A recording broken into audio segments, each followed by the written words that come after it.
If this message reaches you, it is meant for you. For anyone seeking inner peace today, you are not the mind. Listen. Most people go through life wrestling with their problems like they refighting a wild animal that never gets tired. Bills, breakups, diagnoses, grief. The more they fight, the heavier it all feels. The more they try to fix everything on the outside, the more they feel broken on the inside. But Joel Goldsmith, a quiet mystic who helped thousands of ordinary people from exhausted parents to business owners to people sitting alone in parking lots at 2 a.m. crying in their cars, discovered something radically different. The problem is never just in your life. The problem is in your consciousness. And when consciousness changes, reality, as you experience it, begins to change with it.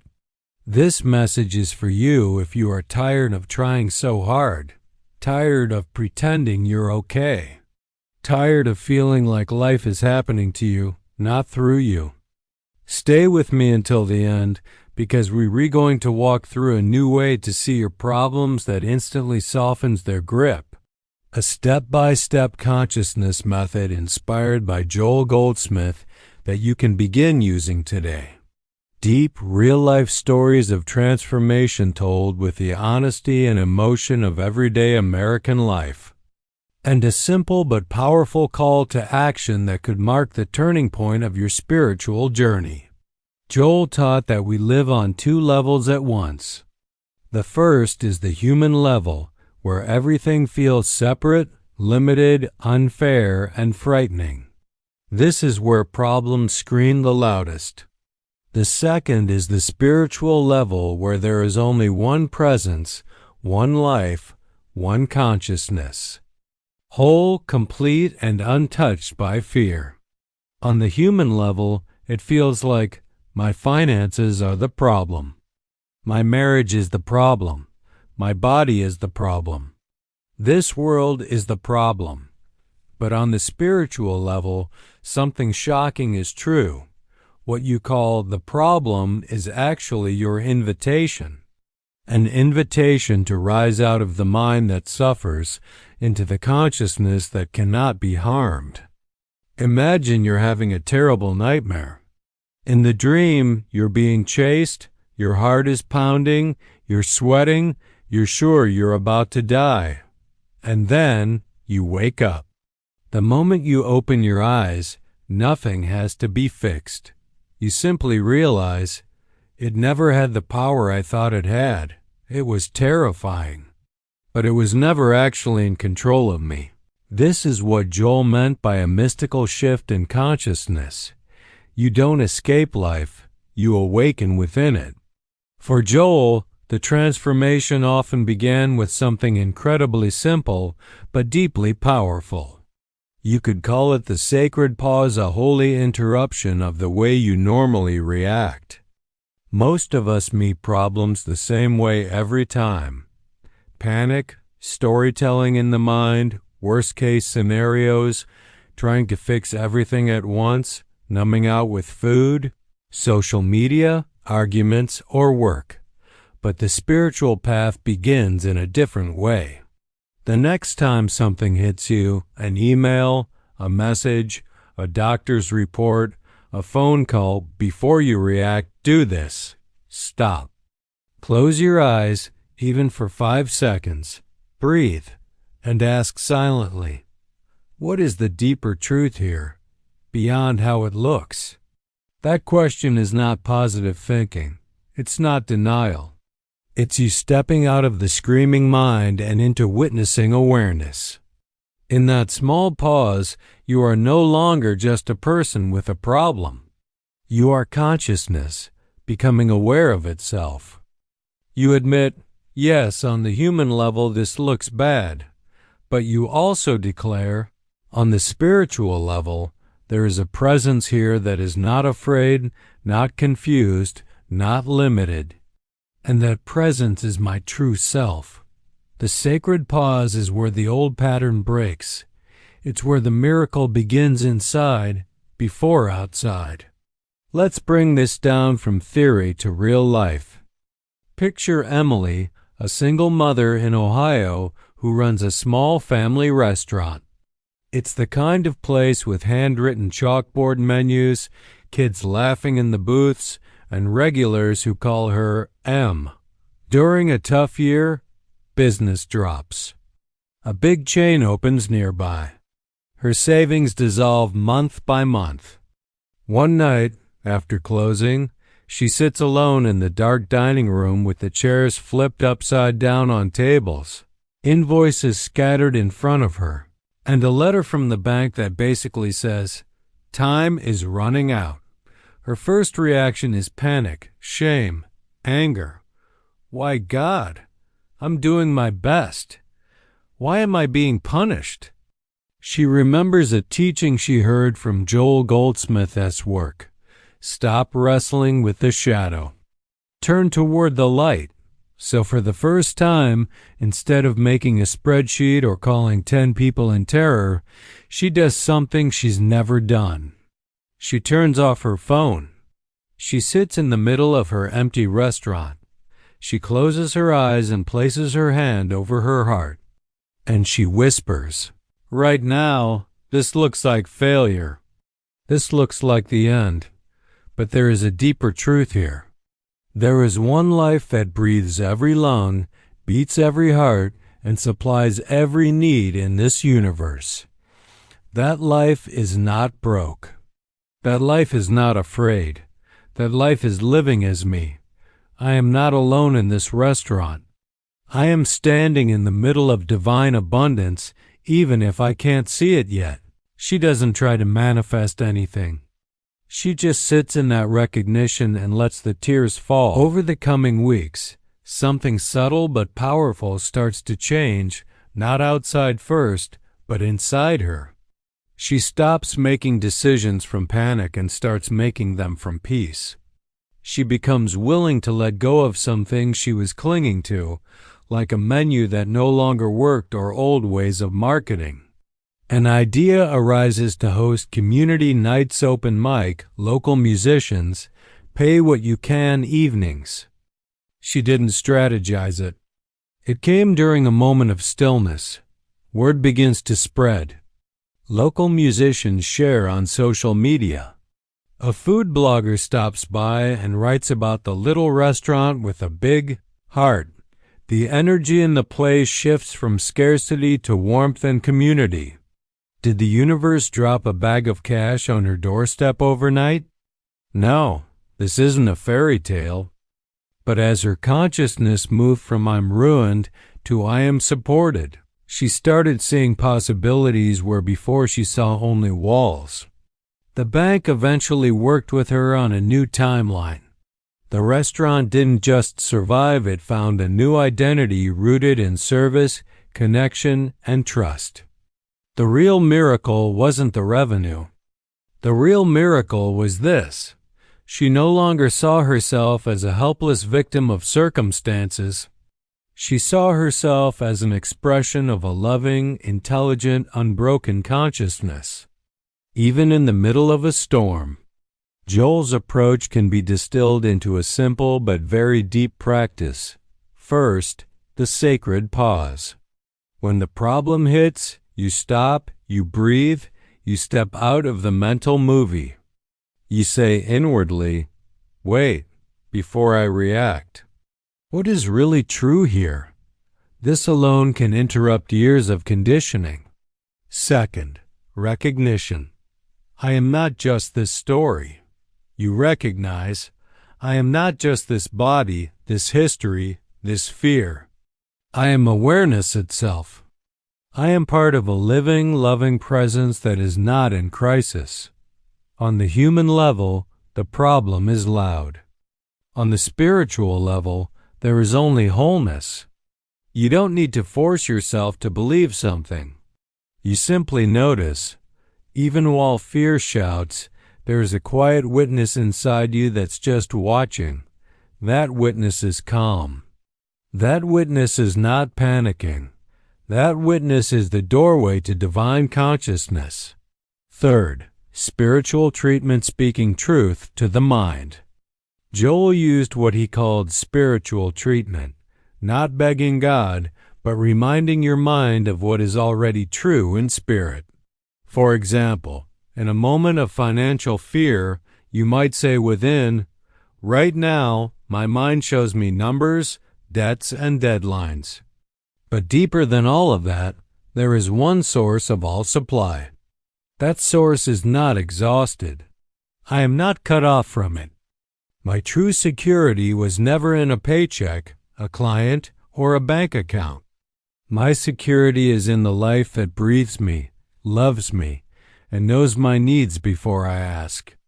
I choose to stand in that truth now, or in a moment of emotional pain.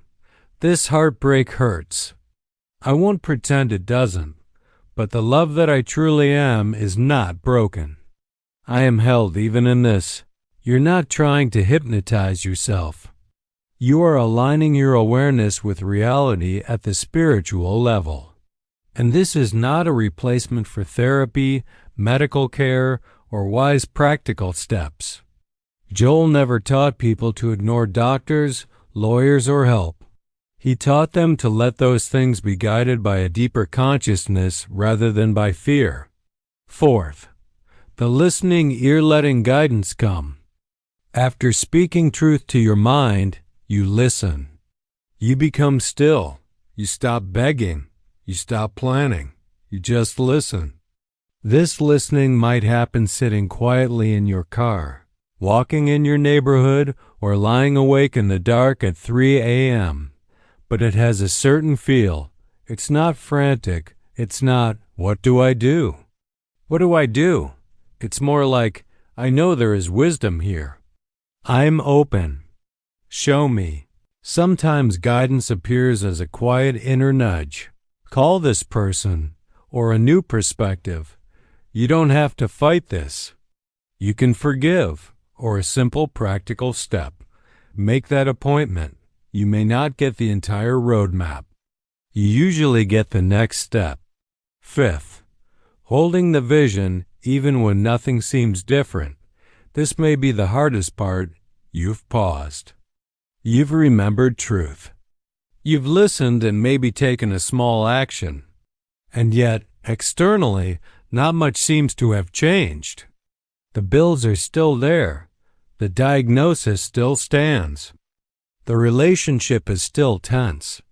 This is where most people give up and say, "See? It doesn't work." But Joel taught something crucial. Spiritual consciousness often shifts before physical circumstances do. Your job is to hold the vision. I may not see the full unfolding yet, but I refuse to go back to believing that fear is the only reality. I stand in the awareness that there is a deeper intelligence at work, and I will walk with it, step by step. It's the difference between walking through a storm believing you're alone, and walking through the same storm knowing a wise, loving presence is with you. Same rain, same road. Different consciousness, different experience. Sixth, gratitude in advance. Finally, there is gratitude, not fake positivity or pretending everything is fine when it isn't, but real, heartfelt thanks. Right in the middle of the mess, you say, "Thank you that I am not abandoned in this. Thank you that a higher wisdom is already moving in ways I cannot see. Thank you that even this pain will be used for my awakening." Gratitude softens the heart. It melts resistance. It opens you to receive what has always been there. Now let's go to another very human scene. It's midnight in a hospital parking lot in Texas. A father, James, sits in his truck gripping the steering wheel. His teenage son is inside, hooked up to machines after a serious accident. The ER doctor has just said words no parent ever wants to hear. "We don't know yet." He is shattered, angry, terrified. James grew up hearing about God, but right now God feels far away. The mind screams, "Why my son? What did I do wrong?" What if he doesn't make it? He remembers, almost reluctantly, something he heard in a Joel Goldsmith teaching. When fear is loudest, sit still long enough to discover the presence that never left. So, sitting in that truck, in the glow of the dashboard light, he does something that doesn't come naturally. He doesn't bargain. He doesn't say, "If you heal my son, I'll be religious." He just closes his eyes and whispers, "I don't know how to do this. I'm terrified. But if there is a presence here, if there is a life deeper than this fear, I'm listening." For a few minutes, nothing happens. Just thoughts, panic, tears. But eventually, something else breaks through. Not a voice booming from the sky, just a subtle shift inside. A thought arises, "You are not alone in this room, in this truck, or in that hospital. The same life that holds your son is holding you. Whatever happens, you will not walk this road by yourself. Nothing outside has changed yet. But inside, a weight lifts not all the way, but enough to breathe." Over the next days, he sits by his son's bed, and instead of constantly imagining the worst, he silently recognizes, "There is a life in you that is bigger than this machine. Bigger than this injury." He becomes kinder to the nurses, the staff, and even to himself. He goes from bracing for disaster to being present, one moment at a time. His son's condition slowly improves. The doctors do their work. The medical team, the machines, the medicine, all of it has its place. But the real transformation for James is this. He discovers that even in the most terrifying moments of his life, there is a quiet presence that never shakes, never panics, never abandons him. That discovery changes not just the crisis. It changes the man. Now let's move to Orange County, California. A couple, Maya and Eric, are sitting at opposite ends of their couch scrolling on their phones. They used to talk for hours. Now the room is filled with silence and tension. Affairs? No. Abuse? No. Just years of resentment, unspoken hurt, and emotional distance. They've tried counseling. They've tried date nights. They've tried ignoring the problem. One night, after another cold argument, Maya goes to the bedroom, shuts the door, and bursts into tears. As she sobs into her pillow, a realization hits her. I keep trying to change him. I keep trying to fix our marriage from the outside. But inside, I'm filled with fear, blame, and defensiveness. I have never once not really asked, what does love see here?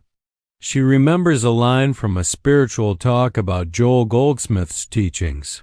Stop treating people as the problem and start recognizing their true identity in divine love. So she tries something new.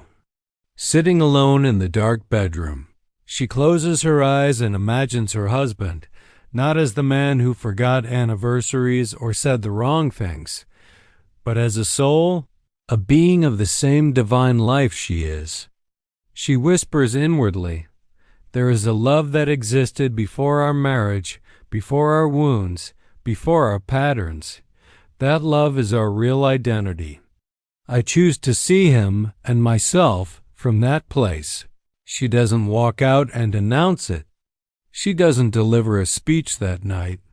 She just starts practicing this recognition every day for him and for herself. Tiny things begin to change. When he snaps, instead of instantly firing back, she silently returns to that inner awareness. This is fear talking, not his true self. She apologizes faster when she's wrong, not because she's weak, but because her identity is no longer built on being right. She begins talking honestly, not from accusation, but from vulnerability. I'm scared. I miss us. I don't want to live as roommates. He's thrown off at first. Then slowly he begins to soften.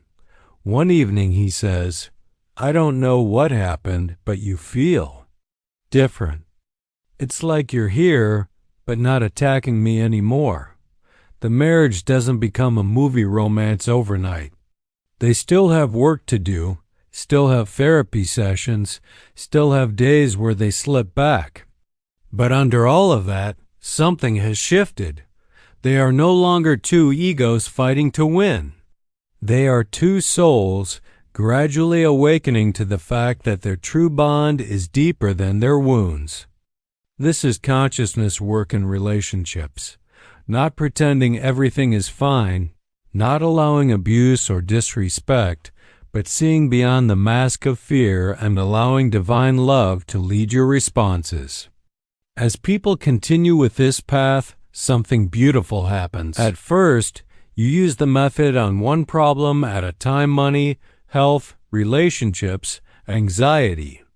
But over time, you begin to see, wait, the same presence that helps me with money is the presence that helps me with my health, my parenting, my grief, my work.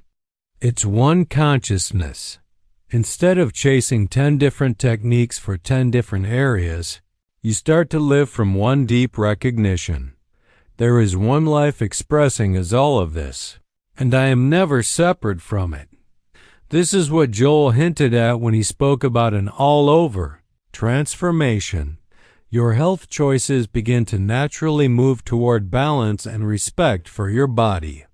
Your finances become less about fear and more about service, wisdom, and flow. Your career becomes less about ego and more about contribution. Your presence calms rooms you walk into without you saying a word. People start telling you, "I feel peaceful when I talk to you. You handle stress differently now. Something about you feels steady." You become what Joel called a healing presence. Not because you're perfect, not because you never feel fear, but because you don't live in fear anymore. You feel it, witness it, and return to truth. As you walk this path, you will face some very human challenges. Doubt. What if this is all just spiritual fluff? What if nothing changes? When doubt arises, don't fight it. Just say, "Yes, doubt is here." And yet, even this doubt is appearing in the field of awareness that is bigger than it. I choose to remember the presence beneath my doubt. Impatience. It's been a week. Why isn't everything fixed? Remember, consciousness shifts can be instant, but physical results sometimes unfold in time. Your job is to stay faithful to the inner truth, not to micromanage the timing. Wanting to control the how. You might say, "Okay, divine intelligence, you can help. But do it this way by Friday with this person in this format."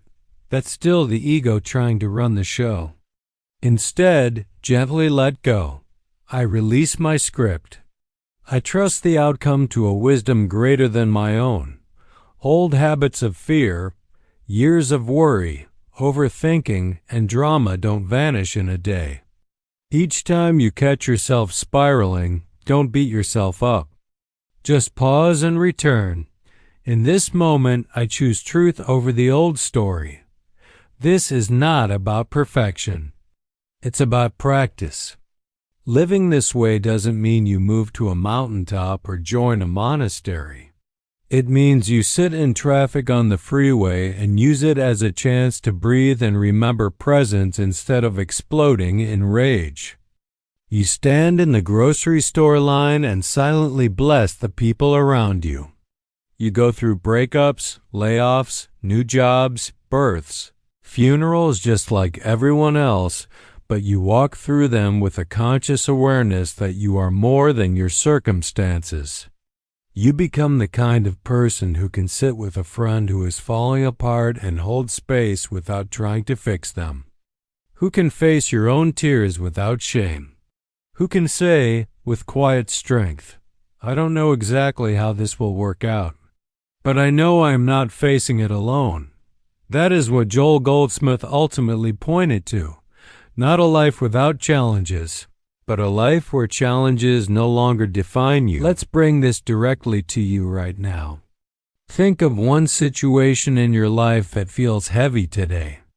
Maybe it's a bill you don't know how to pay, a relationship that feels like it's slipping away, a habit you're ashamed of, a health concern that scares you, a quiet loneliness you carry in your chest. Close your eyes for a moment unless you're driving and walk through this. Pause. Let the mind slow just a little. Feel your breath. Recognize, say inwardly, I am not just this fear. I am the awareness noticing this fear. A deeper presence is here with me. Speak truth gently. Whisper within, there is a wisdom and a love holding this situation. I may not see the way yet, but a way exists, and it is already unfolding. Listen. Sit in silence for a moment. Notice any gentle nudge, feeling, or shift. Don't force it. Thank. Even if you don't feel much, say, thank you that I am not alone in this. Thank you that something deeper is moving here.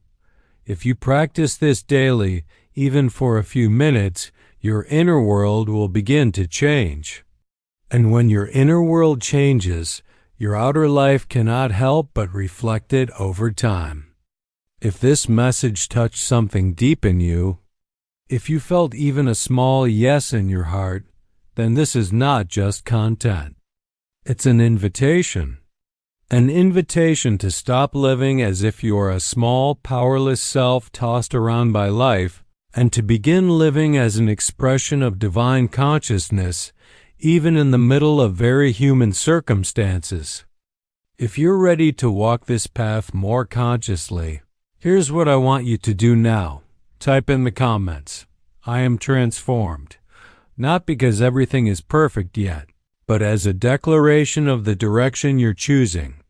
Subscribe to this channel so you don't have to walk this journey alone.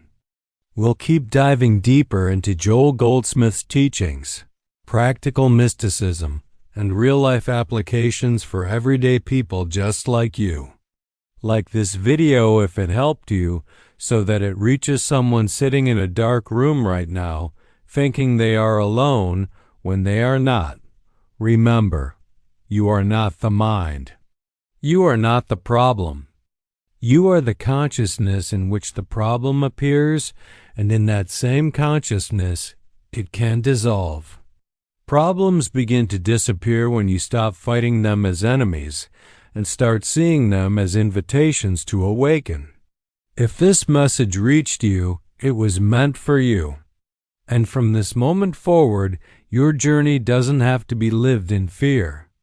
It can be lived in awareness and trust and in a quiet, unshakable knowing. No matter what happens next, I am held by something greater. I am guided by a love that does not fail. And I am willing to live from that truth, starting today. If your heart whispered yes, click subscribe, click like, and comment, I am transformed below. Your new path has already begun.